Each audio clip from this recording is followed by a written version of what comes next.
Merry Christmas, everyone. I am home at my parents' house. This is my sister Mary. Hey, guys. Joining us again, we are doing the annual tradition of the Christmas Q&A. Last year, I forgot about it until like New Year's, and you were gone. Yeah, you missed me. I did. Yeah. But we're doing it now. People sent in a bunch of questions on Twitter, and now in about probably in the span of, we're gonna aim for like maybe half an hour. Yeah. I'm gonna try to answer as many as possible, and Mary's going to choose the questions. So if your question didn't get picked, it's her fault. Blame me.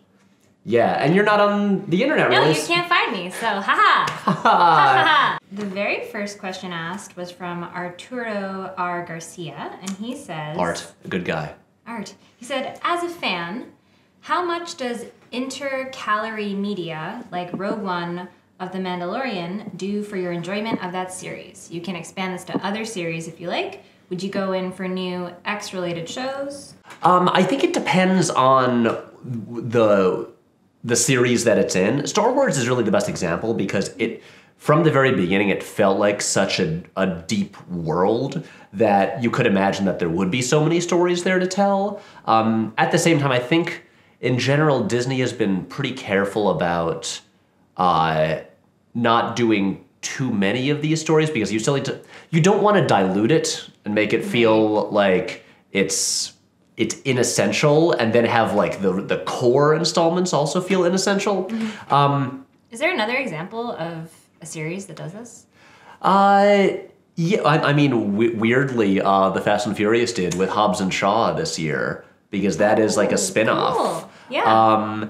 But I really think it depends on the series. There are definitely lots of cases where you look at a movie and be like, oh, that side character, I'd love to see a story about them. And the risk of that is if you do too many of those side stories, it makes, I guess, it makes them all feel less important because you don't want to use a terrible corporate term, dilute the product. Mm-hmm. And I think if you are selective about them and pick them in a way that gives you a variety of perspectives on the core story, and they feel different enough that they're not going to take away the feeling of the core, the main story, I think it can be really effective. I will say the thing that I still want a Star Wars spin-off movie that is about the pod racing circuit in the galaxy. Yes. That is basically just Days of Thunder with aliens.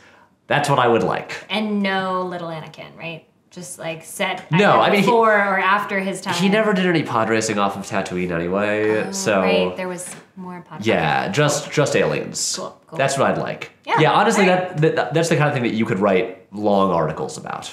Amin Hashush, our friend, asks quite a few questions. 1, what's your favorite dance move of the decade? 2, do you have any charming friends? 3, when is your launch to political office? 4, what's the greatest scene in cinematic history? And 5, what's an embarrassing story Mary could tell us? I mean, I'm not going to answer these questions. I will acknowledge that you asked them, and thank you.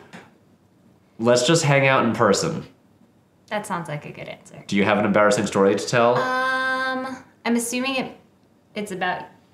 like an embarrassing story about you. Probably. I'm not going to tell an embarrassing story about myself. Great, I'm going to edit this video. I could cut it out anyway. Surely not. I mean, there's the fact that for many years of your life, you would refuse to wear clothing if it didn't have Batman on it. Yeah, when I was like in elementary school. Yeah. What was it, like 2nd to 4th grade? Something like that? Somewhere around that, yeah. But it's also when the Warner Brothers store existed.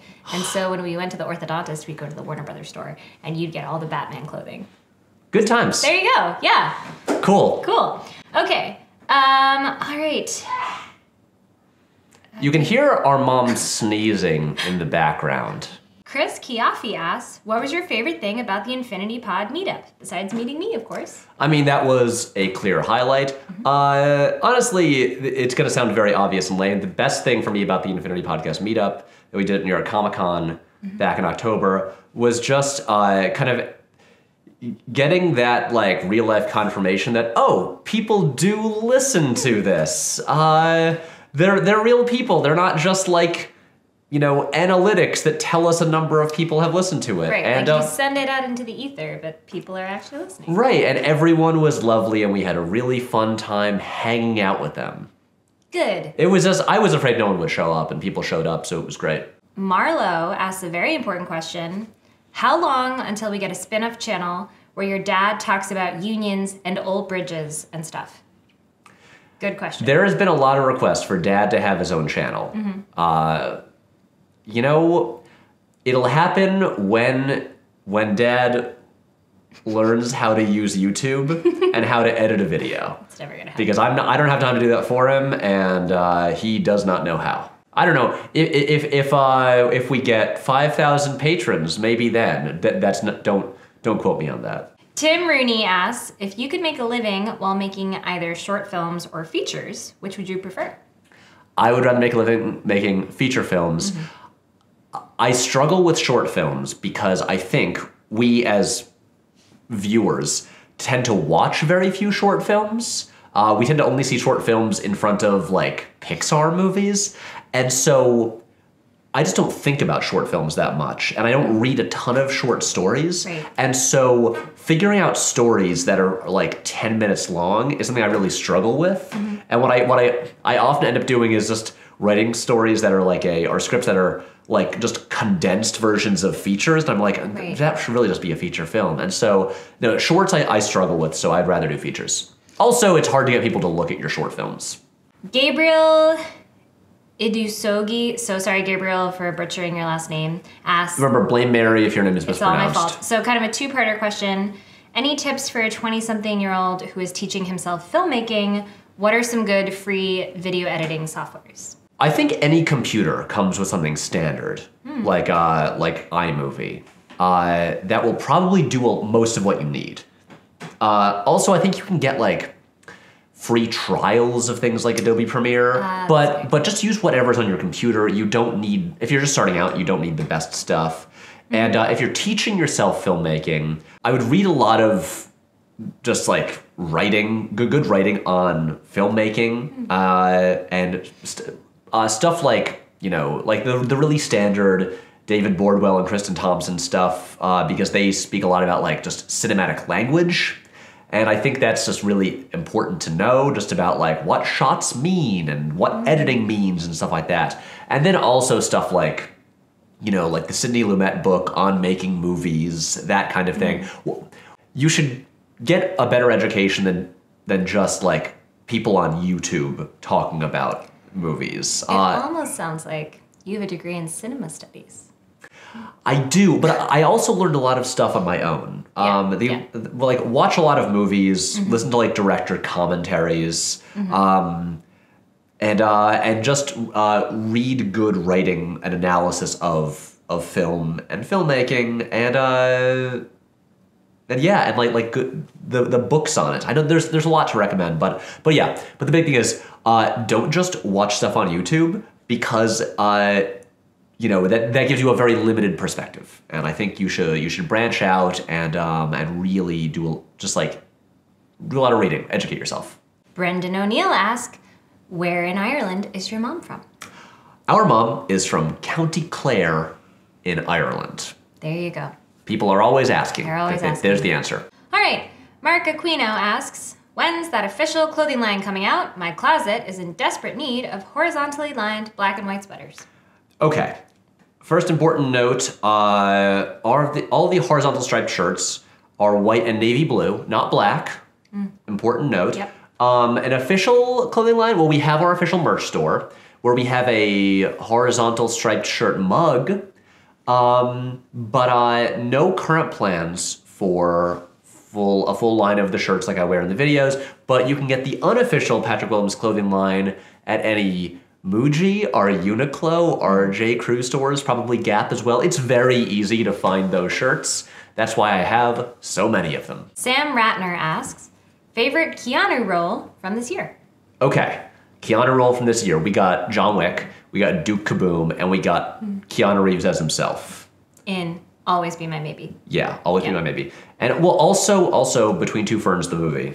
He makes an appearance in that. Oh, I never saw that. Well, it's also on Netflix. I want to see it. Mary, what was the last movie you saw in theaters? It was a really long time ago. Oh, it was Booksmart. Yeah, that was a long time ago. That was a long time ago. Yep. Cool. Sorry, I just wanted to blow up your spot Yep, you on did. video. Well, who needs movies in theater when I have your YouTube videos? Yeah. Yeah. And when you have Netflix original movies. No. But my favorite Keanu role, I think it's he had a very good year. I'm gonna say John Wick. I think he was so good in John Wick Chapter 3. I think he had the most interesting, like, dramatic stuff in the whole series to play. Yeah, I'm going with John Wick. All right. Cool. And Mary, have you seen a John Wick movie? I've never seen a John Wick movie. Can you believe that she's my sister? I have other interests. She's related to me. I do other things. And she hasn't seen any of these movies. Well, I see a lot of your videos, and I'm gonna say it right here. Yeah. I think movies are better than my videos. I could see that. Everyone, stop watching my videos and watch more movies. Don't do that. He needs money. Yep. Mary, you should see John Wick. I would like to. You could. One could. You could. I could. I won't stop you. Okay, cool. Jackson Cunningham asks, which non-Blockbuster movies are you most looking forward to in 2020? Whatever the new Wes Anderson movie is called, like The French Dispatch, I think. I'm excited for that. Last Night in Soho, the new Edgar Wright movie. I'm excited for that. Isn't like one of the Coen brothers, like singular, making a movie coming out next year? Coen brother. A Coen brother. But I can't remember. I think is Paul Thomas Anderson's next movie coming out? That like high school drama set in the 70s? You love high school movies. I love high school movies. That sounds great. Yeah. Sorry, I'm going to pronounce this wrong. Veer Rugen asks, hey Pat, what you playing? Or more like, are there any plans to bring back the favorites videos in some way? Yeah, so if you are new here, we used to have these monthly favorites videos where Jake, Matt, and I would give our recommendations of stuff we'd been enjoying over the past month. And then we stopped doing them because they became just too much extra work for me to deal with. The plan was actually to bring them back in a new form as part of a larger thing this year that we actually did a bunch of work on, and then I got too busy to finish it. And so we even shot we have like a favorite segment that we shot that probably won't be released. Next year, hopefully. It is very hard for me to find time to work on anything that is not the main videos. So probably if there's any questions here about like, hey, are you going to do more of this thing? Or are you going to bring back this thing? Or what about that thing you said you were working on one time? But the answer will usually be, I have no free time. Stormageddon asks, as a fellow creator, I'm curious to know, how do you recover from and prevent burnout? Well, on the topic of burnout, if you have not, I recommend you watch the video Kiki's Delivery Service and YouTube Burnout that I made back in like September or so, because I was burnt out and it was not fun. Felt like my brain was broken. But I'm going to repeat stuff that I said in that video. To recover from it, basically I just slowed down the work and kind of like removed some deadlines. So I was able to relax a little bit and just sort of get my energy back and get back my enthusiasm for working. And in order to prevent burnout again, because I don't want to run into this again, because I realized like 8 months of just working nonstop without a break and without days off or anything, that was like where I finally hit a wall. What I'm doing going into 2020, normally I do 2 videos a month, and I have to book them or schedule them months in advance so that the sponsors can be booked on them. And so what I'm doing now is every 3rd month, I'm just only doing 1 video that month. So I'm just taking one off the schedule. So I'll have like a little 2-week period to kind of recharge and like relax a little bit. And the annoying thing about it is, because of this line of work, doing that means I'm taking a financial hit, because that is one video that I will not make any money from. Right. And but I think having gone through this, that is worth not feeling shitty. So that's how I'm going to try to avoid burnout in the future. Good plan. We support it. Yeah. Don't get shingles again from stress. Exactly. If you're also new here, back in 2015, I got shingles, and it was very bad until the whole family is always like, if I'm stressed out, they're like, Patrick, just make sure you don't get Don't get shingles. shingles. And I really don't want to get shingles again. It's bad. So, Zach Olmsted says, what are your thoughts on the Fox-Disney merger and its implications for the future of film? Okay. The Fox-Disney merger, obviously Disney bought Fox earlier this year. It's all bad. It's all bad. Obviously, thousands of people lost their jobs because of layoffs and all of those things, just because, they were absorbing this other company, and so they just let a lot of people go, and that sucks. That's a number one bad thing. A number two bad thing is that means there is one less place that movies can get made. And Disney, while they make stuff that I like, they also are the most risk-averse company. Right. And so things like this year, for instance, Fox made Ad Astra, which was a movie that I loved, which was a semi-expensive movie that was not the most accessible commercial thing in the world.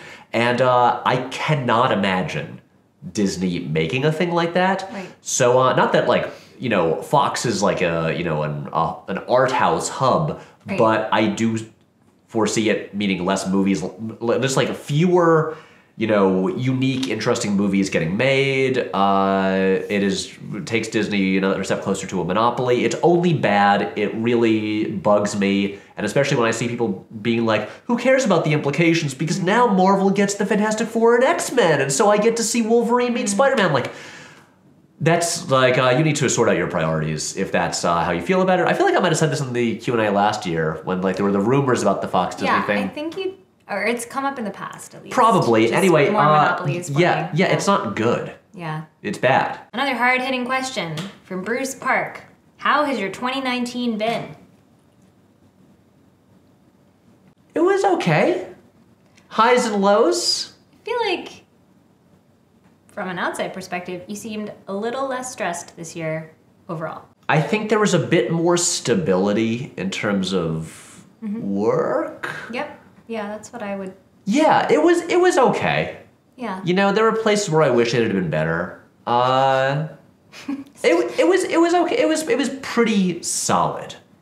Okay, solid is definitely a more positive take than pretty okay is kind of grim. Okay, pretty solid. Nathaniel Reyes, movie in 2020 you're the most hyped for. What movies are coming out next year? Oh my god, rapid fire. Tenet looks cool. Oh, that has come up in the questions as well. People were curious what you thought about that. Yeah, of course. For everyone that's asked, yes, I'm looking forward to the new Christopher Nolan movie. It looks cool. Fast and Furious 9. Justin Lin is back to direct. Ooh. I'm very excited for Steven Spielberg's West Side Story. Yes. Yeah. Joe Hellenbach says, if you could own one prop costume item from any film, what would it be and why? Just the prop, not like a real lightsaber. That's a good clarification. Over the summer, I when I was in LA, I made a little trip to the Warner Brothers backlot, the studios. Yep. And they have a whole prop room of all these props. And the prop that I got the most excited about, that this will sound lame, but I think this is what I want in my home. They had the chairs from The Matrix.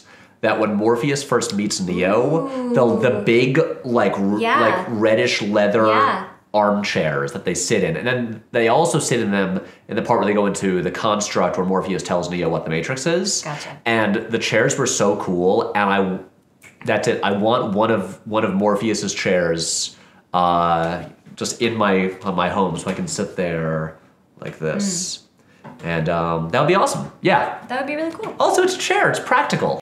I just realized how many questions there are. Yeah, we're not going to do them all. Mehmet McDuck. Favorite comic runs of all time? The Brian Michael Bendis, Mark Bagley run on Ultimate Spider-Man. I think that's my number one, with a bullet. But why, though, asks, what can an audience do to be supportive of creators, whether it's financial or otherwise? What audience actions are not helpful or even destructive to the brand? On another note, assuming there's no barriers, money or distance, what other creators would you like to collaborate with? Okay, well, start with the first one. Yeah. So what can the audience do to be more supportive of creators? Yeah. I do have to say, this is going to sound like a really self-serving answer, but Patreon is really great. And the way I personally look at Patreon, because like I am a patron of people that I'm a fan of, and I tend to just throw them like $1. Because the way I look at it, if $1 means nothing, if everyone threw $1 to like their favorite creator, Right. like a month, It's steady monthly income. it's very steady, and that's probably the biggest thing. The one thing I will say you don't do is don't on like social media, don't tag people into like negative conversations or people criticizing Right. their work and stuff like that. That's hard. If we want to see our criticism of ourselves, we can easily access it. Right. Don't drag You get us into it. You get a lot of that, and if you want to respond, you will. Yeah, and don't drag us into like feuds and that kind of thing. No one likes a feud. But yeah, pretty simple stuff like that. In terms of who I'd like to collaborate with, anyone that I might want to collaborate with, I also like I know to some extent personally, and like it's just tough to like figure out like the right time and opportunity and like what project like Right. best fits a collaboration. So look, I did some this year. Had great experiences with them. Would be no current plans, but would totally be down for more. This is my favorite question. Brian Shea, which Jellicle cat do you most identify with? Rum Tum Tugger? No, oh my I'm God, kidding. I'm not like Rum Tum Tugger at all. I'm really not. This is I need like Rachel Shank here for this. She would know which one I was. Am I Munko Strap? Oh my God, do I most identify with? I'm just gonna say Skimbleshanks the railroad cat, or railway cat, because I think he's the best. Great. Skimbleshanks. The Sweet Cynic asks, if you could nominate anyone, cat or non-cat, to go to the Heaviside lair, to the Heaviside lair besides Grisabella, who would you choose? So it can be not a character from the movie Cats. It could be a real life person. Or a real life cat. Didn't Grumpy Cat die? Oh, yeah. Yeah, Grumpy Cat can go to the Heaviside lair. Great. I would also nominate our now long past cat, Little Dude. Yeah, we had a cat named Little Dude. She was the best. I named her Yeah. when I was like 6, because I was 4. Yeah, I was Yeah. 6, Yeah. and I thought that would be a cool name. She was and great. Little Dude was great. She would play fetch with me and wait at the bus stop with me. Little Dude, you're going to the Heaviside lair. Yay! By the way, if you have not seen the film Cats, the way that the final cat chosen, no spoilers, goes to the Heaviside lair is wild. Okay. Because it's a movie, they have to make it more literal than it is in like the stage show. Cats is so nuts, guys. You gotta see it. Mika asks, have you ever been approached to shoot a commercial? Would you take the opportunity if it were given to you, or do you think that would be pointless considering how much filmmaking experience you're already getting from making videos? I want to direct commercials so bad. Yeah, I really can't overstate how much I want to direct commercials. I've heard this a lot. Yes. No, I mean, I've had video gigs doing like, ads and promotional stuff, but never like a full, Big budget national commercial. TV Yeah. commercial for a major brand. I really want to. I really do. If you work for a production company that represents directors to do commercials, hit me up. I'm very easy to reach. My email is on the channel. Come on. Oh, that's all I'll say about that. Oh, here's a good question. Drew Deach says, what's the one movie you'd love to do a video about, but you are afraid would simply not get enough play on YouTube? I'm not sure I have a clear answer for that because I think I'm kind of in this fortunate position where there used to be things where I was like, I'd be like, oh, I'd love to do a video on this one movie, but I don't know if anyone would watch that. But then I did this video on like Terrence Malick's least popular movies, and it performed well. Right. And so I don't think anything is off the table. What about a video about The Snowman, which is a silent, animated Christmas movie that I love. Please? But don't you want to make that video? Yes. Mary explains The Snowman. It's so good. It could happen. J.D. Martin says, what are some of your go-to feel-good movies? Look, I think I said this in the video already, but Kiki's Delivery Service. Great. Can't fail. Also, The Nice Guys. That has become one recently. I love it. Lily Mason asks 2 good questions. Great. 1. Favorite use of a curse word in a movie? The final scene of Eyes Wide Shut. I don't remember, but... See it again? Okay. All right. She also says, how many issues of a comic series will you give a story before you decide to drop it? These days, 2 or 3. Nathan Landell asks, do you think the concept of the cinematic universe will still be prevalent in 20 years? What does the MCU look like in 2040? I think it will have evolved in some way. Obviously, we've seen that almost no one else's attempts to replicate what Marvel did with the cinematic universe has really worked. And now, like, DC seems to be going better as they've made the movies less connected and just more of their own things. And also, I don't even think Marvel will be able to replicate the same thing that they did with what that they're calling the Infinity Saga.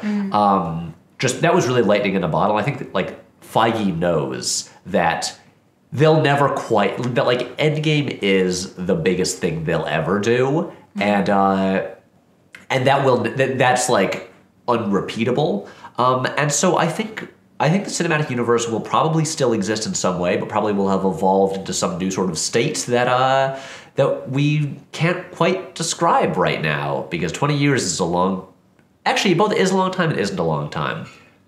I think it will have some new form. I think the MCU will be much looser in the future, and will involve a lot more television. Maybe movies will have a new form. Maybe it's all VR. It's all VR, yeah. Smell-o-vision. Smell-o-vision. Smell-o-vision. You heard it here first, folks. Yeah. Okay, this is my favorite question so far. The Waffle Raptor asks, great name. Thanks. If Josh and Keanu could be in a movie together, what would that look like? Action? Romance? Both? I mean, the heartening meets the Keanu sans. I really have to say, I think an action movie would be really, really good with both of them. They could play members of the same family. Keanu is underrated as a villain. He doesn't get to do it enough. If you've seen like Man of Tai Chi, he's a villain. He's a villainous character in The Neon Demon. Josh, I think, also like could be more of a villain, but hasn't had enough opportunities to do so. I think some kind of action movie. I really do. They're also both tall guys with interesting physicalities, and I'd like to see that taken advantage of. What about a remake of Face Off with the two of them? No. What about a rom-com where they're in love with each other? Yes. Yes. Yes. Josh Hartnett, Keanu Reeves, rom-com. You heard it here first, folks. Hey, Dave Elliott asks, this has been the decade of sequels to things that should never have had sequels. Star Wars, Watchmen, Blade Runner, etc. I think some people would debate that. And to everyone's surprise, they've all been amazing. Huh. So with that in mind, how would you do Back to the Future Part 4? And don't say don't. Okay. That's a big question. Yes. First thing I'm going to say, do not have Robert Zemeckis direct it. I don't think current day Zemeckis is a guy who should do that. Okay. If you do a Back to the Future 4, I think it has to get into just the wacky future stuff of like Part 2, because now we've lived through the future of that was seen in that movie. I think Back to the Future 4 has to involve multiple timelines, and I think it, you can still have Doc, but I think it does need. Actually, slow down for a second.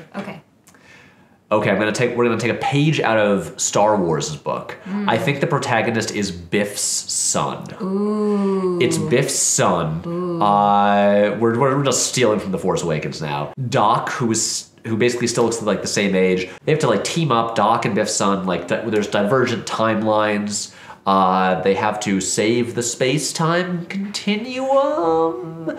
And then you can also get into weird stuff about like why does the 2019 or whatever Back to the Future Part 2 not look like our 2019? I think you would have some fun there, maybe. Don't make it, but if you had to, do that. That sounds fun.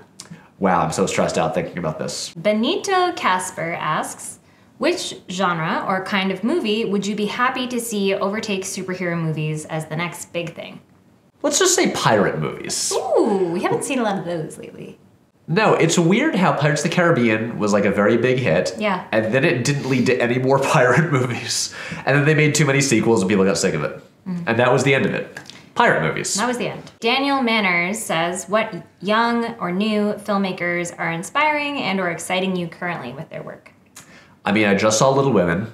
Greta Gerwig is 2 for 2. And I know that she co-directed some like mumblecore movies with Joe Swanberg in the early 2000s. Don't tell me that.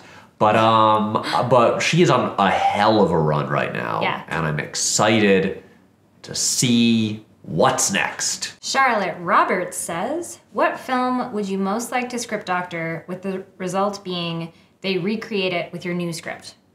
Do I say Star Wars Episode 9? Andrew Murphy, what's your favorite James Bond movie?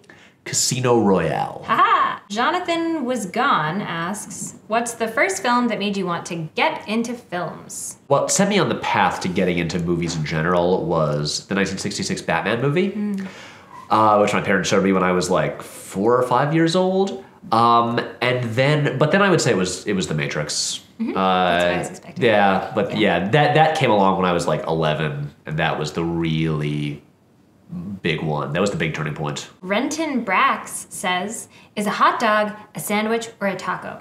Have you seen the article online about like... I've seen a lot of discussions about this. Okay. Well, hot take. Hot dog, sandwich or taco? I'm gonna, if it has to be one of the two, it's a sandwich. Okay, Sean Hurley, that's a very Irish name, says, do you still want to work in Hollywood in the long term? Yep. You seem to love your current job, but do you have any film projects you're working on or want to work on in the future? Yes.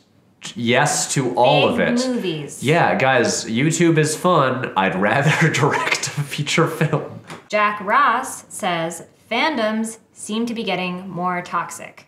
How do we counter that? Patrick, single-handedly solve this problem. That is such an enormous question. You can also say, I don't know. I think this is like a societal issue. It's not like, oh, just make one new installment of a film and that will somehow like even out the discourse and make it all okay again. It's more about like how the internet functions. Yeah. Okay. Shut down the internet. Do that. Also find some way to convince these toxic fan people to just see more movies. I think that's their biggest problem. They don't see enough movies, and so they put so much weight on like these single like installments in franchise movies. And it's like, guys, if you didn't like it, just go see other stuff. Fair. There's like a lot of stuff out there that you're just not watching. Jose Angel Zarate asks, favorite performance this year? In a movie, I'm assuming. Or maybe TV show. Jake Gyllenhaal as Mr. Music in John Mulaney and the Sack Lunch Bunch. Go see it. It's really good. I mean, it's on Netflix. I know, I just said go see it. Oh, yeah. But, look, Jakey G has had a very good year. 3 performances I've really liked. Morphin, Velvet Buzzsaw, Mysterio, and Spider-Man Far From Home, and Mr. Music. But his, 5 minutes on screen as Mr. Music, it is next level stuff. The Mac Fru asks, you are given complete creative control to create a sequel or spin-off to any Keanu Reeves movie. What do you make and why? Can I say a Speed sequel that Keanu is actually in? Because he's not in Speed 2. A Johnny Mnemonic sequel could be interesting. I'd like to see a Johnny Mnemonic prequel also. I don't know what that movie is. You should listen to our podcast about it. I don't listen to your podcast. Isn't Mary a good sister? She doesn't go to the movies, doesn't watch the movies I tell her she should watch, and doesn't listen to my podcast. I told you to read Black Swan Green for approximately 10 years. And then I did. And you resisted. And then finally you read it and called me immediately and were like, it was so good. And I was like, I know, I've been telling you. And then you did the same thing with the Black Stallion. And I like how both of these things have the word black in them. But Mary, what you're saying is, it took a while, but I did do the stuff you suggested I do. Maybe in 10 years I'll listen to your podcast. You were a guest on it. Yep. Well, on the old one. Like, do you think... It's the same podcast. Do you think it's the same podcast? Okay. Yeah. Cool. Anyway, what's the next Thrilling. question? Harry Breitner says, if you could direct a genre fiction film for a major Hollywood studio, what genre would you most like it to be? I'd like to make an action movie. I feel like that's so vague. That's fine. I'd also like to make a heist movie. I'd like to make a science fiction movie. I would like to make a horror movie. Okay, this is speed round, okay? Right. We're gonna go faster. Ferg says, favorite color? Yellow. Ryan at Wisdom Tooth Hellcon says, what's another kind of media you enjoy besides movies? Comic books. Daniel B. Schomburg says, favorite film of the Lord of the Rings trilogy? I think Fellowship. Mike Lewis says, I think I walked past you at the West 4th Street station about a week ago. Maybe 2. Was that you? Probably. I'm at the West 4th Street stop a lot. Say hi next time. Say hi. Dr. Violet Quagsire, PhD, Jellicle Studios says, Great name. who do you want to play the villain in Paddington 3? Daniel Day-Lewis. Cainstree says, best doctor, as in Doctor Who. I think I gotta go with Matt Smith. I have the most attachment because he was also kind of our first. Yeah. Dallas His Dudeness Taylor says, what studio is consistently putting out your favorite films right now? I mean, when it comes to studios, A24 is the really obvious one. It's almost hard to compare like A24 to Paramount. They have different business models and all of that. Neon's doing well right now as well, between like Parasite and Portrait of a Lady on Fire. Yeah. Keep it short. Okay. A24, sure. Loss asks, who should direct the next X-Men movie? Just one answer. Quick. Me. Gorg Hostler says, I think it's George Hostler. Okay.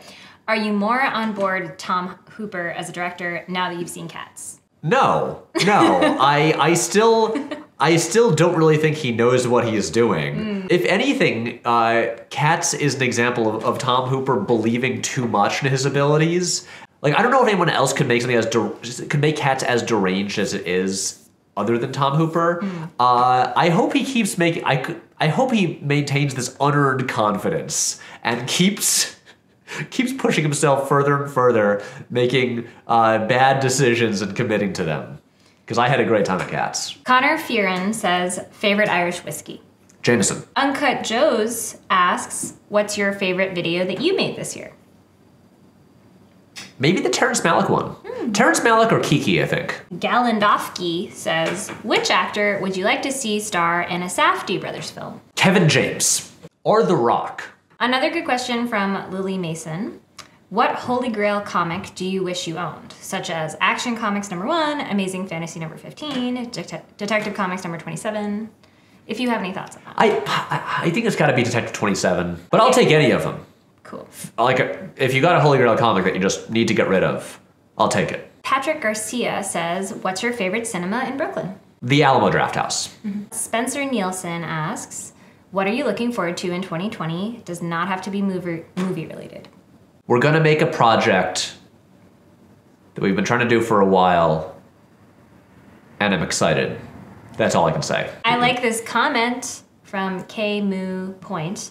Hope you forget about the haters regarding your Star Wars opinions. Star Wars fans are one of the most toxic fans out there. Love your videos. Thank you. Thank you. That's really nice. Wait, there's a good question above it. And he also asks, or actually I don't know if it's he or she, but are you planning on doing more director-based videos like the one you did on Michael Bay? Yes.